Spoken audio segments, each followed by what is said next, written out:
ರಕ್ಷಾ ಬಂಧನದ ಅಂಗವಾಗಿ ಮಾವನೂರಿನಲ್ಲಿ ಶ್ರೀ ಧರ್ಮರಾಯ ದೇವರ ಪಲ್ಲಕ್ಕಿ ಮೆರವಣಿಗೆ ಹಾಗೂ ಭವ್ಯ ರಥೋತ್ಸವಕ್ಕೆ ಸಜ್ಜು.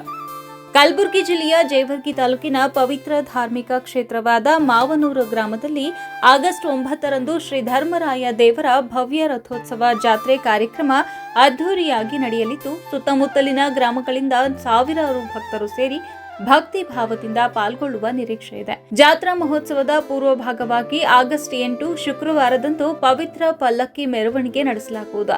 ಗ್ರಾಮದಲ್ಲಿನ ಪೂಜ್ಯರ ಮನೆಯಿಂದ ಪ್ರಾರಂಭವಾಗುವ ಈ ಪಲ್ಲಕ್ಕಿ ಮೆರವಣಿಗೆ ಧರ್ಮರಾಯ ದೇವರ ಭಕ್ತರಿಂದ 10 ಕಿಲೋಮೀಟರ್ ದೂರದ ಹರವಾಳ ಗ್ರಾಮದ ಭೀಮಾ ನದಿಯ ತೀರಕ್ಕೆ ಕಾಲ್ನಡಿಗೆಯಲ್ಲಿ ಸಾಗಲಿದೆ.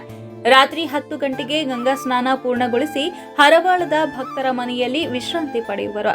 ಅಂದಿನ ಮಧ್ಯರಾತ್ರಿಯಲ್ಲೇ ಪುನಃ ಪಲ್ಲಕ್ಕಿಯನ್ನ ಮಾವನೂರದತ್ತ ಹಿಂದಿರುಗಿಸಿ ಗ್ರಾಮದಲ್ಲಿನ ಅಗಸಿಯ ಹನುಮಾನ ದೇವಸ್ಥಾನಕ್ಕೆ ತಲುಪಿಸಲಾಗುತ್ತದೆ.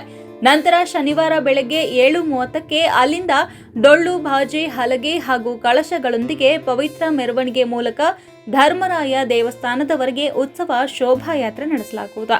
ಮಾರ್ಗ ಮಧ್ಯೆ ನಿಂಗರಾಯ ದೇವಸ್ಥಾನದಲ್ಲಿ ವಿಶೇಷ ಪೂಜೆ ನೆರವೇರಿಸಲಾಗುತ್ತದೆ. ಈ ಶೋಭಾಯಾತ್ರೆ ಬಳಿಕ ದೇವಾಲಯದಲ್ಲಿ ಎಲ್ಲಾ ಭಕ್ತರಿಗೆ ಅನ್ನಪ್ರಸಾದ ವಿತರಣೆ ಮಾಡಲಾಗುವುದು. ನಂತರ ಧಾರ್ಮಿಕ ಸಂಗೀತ ಕಾರ್ಯಕ್ರಮದ ಮೂಲಕ ಶ್ರದ್ಧಾ ಭಕ್ತಿಯಿಂದ ಉತ್ಸವವನ್ನು ಸ್ಮರಣೀಯಗೊಳಿಸಲಾಗುತ್ತದೆ. ಸಂಜೆ 6 ಗಂಟೆಗೆ ವಿವಿಧ ಗ್ರಾಮಗಳಿಂದ ಹಂಚಿನಾಳ, ನೀರಳಕೋಡ, ರೇವನೂರ, ಹೆಗ್ಗಿನಾಳ, ಸೊನ್ನ, ಕಲ್ಲಹಂಗರಗ, ಹರವಾಳ, ಹೂತಪೇಟ, ಹಳಿಸಗರ ಸೇರಿ ಹಲವು 10 ಗ್ರಾಮಗಳಿಂದ ಸಾವಿರಾರು ಭಕ್ತರು ಆಗಮಿಸಿ ಶ್ರೀ ಧರ್ಮರಾಯ ದೇವರ ಭವ್ಯ ರಥೋತ್ಸವದಲ್ಲಿ ಭಾಗವಹಿಸಲಿದ್ದಾರೆ. ಈ ಪವಿತ್ರ ಜಾತ್ರಾ ಮಹೋತ್ಸವದ ಬಗ್ಗೆ ಮಾಹಿತಿ ನೀಡಿದ ಶ್ರೀ ಧರ್ಮರಾಯ ದೇವಸ್ಥಾನದ ಪೀಠಾಧಿಪತಿಗಳಾದ ಶ್ರೀ ಅಮೋಘ ಸಿದ್ಧ ಪೂಜ್ಯರು ಮತ್ತು ಧರ್ಮರಾಯ ಸೇವಾ ಸಮಿತಿ ಸದ್ಭಕ್ತ ಮಂಡಳಿ ಈ ವರ್ಷದ ರಥೋತ್ಸವವನ್ನು ವಿಶಿಷ್ಟವಾಗಿ ಹಮ್ಮಿಕೊಳ್ಳಲಾಗಿದೆ ಎಂದು ತಿಳಿಸಿದ್ದಾರೆ.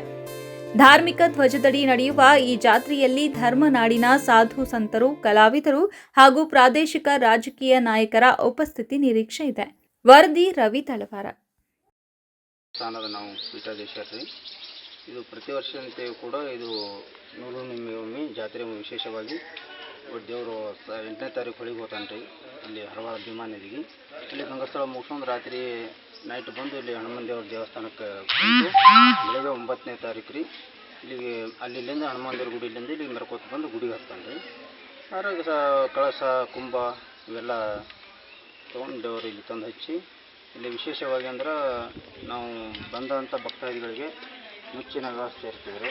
ಸಜ್ಜಕ, ಅನ್ನ, ಸಾರು ಎಲ್ಲ ಥರದ ಅಡುಗೆಯನ್ನು ಮಾಡಿಸಿ ಎಲ್ಲ ಭಕ್ತಾದಿಗಳಿಗೆ ಪ್ರಸಾದವಾಗಿ ಕೊಡುತ್ತೇವೆ. ಇನ್ನೊಂದರೆ ಇಲ್ಲಿ ಸುತ್ತಮುತ್ತಿನ ಎಲ್ಲ ಗ್ರಾಮಸ್ಥರು ಮತ್ತು ಈ ಊರಿನ ಗುರು ಹಿರಿಯರು, ಎಲ್ಲ ಶರಣರು, ರಾಜಕೀಯರು, ಗಣ್ಯ ವ್ಯಕ್ತಿಗಳು ಎಲ್ಲರೂ ಬಂದು ಇಲ್ಲಿ ಜಾತ್ರೆ ತೇರಿಗೆ ಎಲ್ಲರೂ ಬಂದು ನಿಂತು ಎಲ್ಲ ಏನು ರಥೋತ್ಸವ ಕಾರ್ಯಕ್ರಮ ಆಗಿರ್ಬೋದು, ಪಲ್ಲಕ್ಕಿ ಉತ್ಸವ ಆಗಿರ್ಬೋದು, ಅಂದರೆ ಯಾವ ತಾರೀಕು ನೀವು ಹಮ್ಮಿಕೊಂಡಿದ್ದೀರಿ ಅಂತ?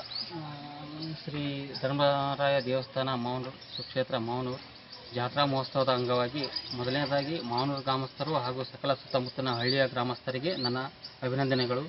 ಹಾಗೂ ಜೇವರ್ಗಿ ತಾಲೂಕು ಮತ್ತು ಶಹಾಪುರ ತಾಲೂಕಿನ ಸದ್ಭಕ್ತರಿಗೆ ಆಹ್ವಾನಿಸುವುದೇನೆಂದರೆ 8/8/2025 ಸಾಯಂಕಾಲ 6 ಗಂಟೆಗೆ ಮಹಾಪಲ್ಲಕ್ಕಿ ಉತ್ಸವ ಜರುಗುವುದು. ಅದೇ ರೀತಿಯಾಗಿ 9/8/2025 ಸಾಯಂಕಾಲ ಮಹಾರಥೋತ್ಸವ ಜರುಗುವುದು. ಆದ ಕಾರಣ ಸಕಲ ಸದ್ಭಕ್ತರು ತಾವುಗಳು ಎಲ್ಲರೂ ಬಂದು ಕಾರ್ಯಕ್ರಮವನ್ನು ಯಶಸ್ವಿಗೊಳಿಸಬೇಕೆಂದು ತಮ್ಮಲ್ಲಿ ಕಳಕಳಿಯಿಂದ ವಿನಂತಿಸಿಕೊಳ್ಳುತ್ತೇನೆ. ಅದೇ ರೀತಿ ಶ್ರೀ ಧರ್ಮದೇವರ ಆಶೀರ್ವಾದಕ್ಕೆ ಪಾತ್ರರಾಗಬೇಕೆಂದು ತಮ್ಮಲ್ಲಿ ಕೋರುತ್ತೇನೆ. ಸರ್, ಈ ಒಂದು ಜಾತ್ರಾ ಮಹೋತ್ಸವ ಅಂಗವಾಗಿ ಅನ್ನಪ್ರಸಾದಕ್ಕೆ ಏನೆಲ್ಲ ಇರ್ತದೆ? ಅನ್ನಪ್ರಸಾದ ಮತ್ತು ಸಕಲ ಪಲ್ಲಕ್ಕಿ ಉತ್ಸವಕ್ಕೆ ವಾದ್ಯ, ಮೇಳ, ಸಂಗೀತ, ಭಜನೆ ಎಲ್ಲ ರೀತಿಯ ಕಾರ್ಯಕ್ರಮಗಳು ಏರ್ಪಡುತ್ತವೆ. ಈ ಒಂದು ಮಾವನೂರು ಕ್ಷೇತ್ರದಲ್ಲಿ ನಡೀತಕ್ಕಂಥ ಜಾತ್ರಾ ಮಹೋತ್ಸವ ಅಂಗವಾಗಿ ಸುತ್ತಮುತ್ತಲು ನಡೀತಕ್ಕಂಥ ಗ್ರಾಮಸ್ಥರೆಲ್ಲ ಎಷ್ಟು ಜನ ಸಂಖ್ಯೆ ಸೇರಿ? ಸಾವಿರಾರು ಜನಸಂಖ್ಯೆಯಲ್ಲಿ ಸೇರ್ತದೆ. ಅದರಿಂದ ಎಲ್ಲ ಭಕ್ತರು ಧರ್ಮ ದೇವಸ್ಥಾನ ಅಂತಂದರೆ ಈ ಸುತ್ತಮುತ್ತ ಹಳ್ಳಿಗೆ ಒಂದು ಕಳಸ ಐತಂತೆ. ಎಲ್ಲ ಸದ್ಭಕ್ತರು ಸಕಲವಾಗಿ ಎಲ್ಲರೂ ಬಂದೇ ಬರ್ತಾರೆ. ಸುಮಾರು ಒಂದು 50,000 ರಿಂದ 60,000 ಜನ ಸೇರಿ ತಲುಪಲ್ಲಿರ್ತಕ್ಕಂಥ ಏನು ಸುಕ್ಷೇತ್ರ ಮಾವನೂರು ಗ್ರಾಮದಲ್ಲಿ ಏನೆಲ್ಲ ಕಾರ್ಯಕ್ರಮಗಳು ಹಮ್ಮಿಕೊಂಡಿದ್ದೀವಿ? ಪ್ರತಿ ವರ್ಷದಂತೆ ಧರ್ಮದ ಜಾತ್ರಾ ಮಹೋತ್ಸವ ಇದೆ ರೀ. 8ನೇ ತಾರೀಕರಂದು ಮಾವನೂರಿಂದ ಆರ್ವ ಗ್ರಾಮಕ್ಕೆ ನದಿ ಹೋಗಿ ವಾಪಸ್ 9ನೇ ತಾರೀಕು ಬೆಳಗ್ಗೆ ಹನುಮಂದೇವರಲ್ಲಿಂದ ಇಲ್ಲಿ ಮುತ್ತಿನ ಗುಡಿಗೆ ಬರ್ತಾರೆ ಪಲ್ಲಕ್ಕಿ. ಅದೇ ದಿನ ಸಾಯಂಕಾಲ 6 ಗಂಟೆಗೆ ತೇರು. ಅಂದರೆ ಈಗ ಜಾತ್ರಾ ಮಹೋತ್ಸವ ನಿಮಿತ್ತವಾಗಿ ಎಷ್ಟು ಜನಸಂಖ್ಯೆ ಸೇರ್ಬೋದು? ಲಕ್ಷಾನುಗಟ್ಟಲೆ ಜನ ಸಾಕ್ತಾರೆ. ಅನ್ನಪ್ರಸಾದ ಎಲ್ಲ ಅನ್ನಪ್ರಸಾದ ಇದೆ, ಎಲ್ಲಷ್ಟು ಇದೆ. ಮತ್ತು ಏನಾದರೂ ಡೊಳ್ಳಿನ ಪದ ಆಗಿರ್ಬೋದು, ಅದೇ ದಿನ ಕೆಲವೊಂದು ಸಾಂಸ್ಕೃತಿಕ ಕಾರ್ಯಕ್ರಮಗಳೇನೋ ಇರ್ಬೋದು ಅಂತ. 9ನೇ ತಾರೀಕು ರಾತ್ರಿ ಏನದ ರೀ ನೈಟ್ ಎಲ್ಲ ಬೆಡ್ ಡೊಳ್ಳಿನ ಪದ ಇರುತ್ತೆ.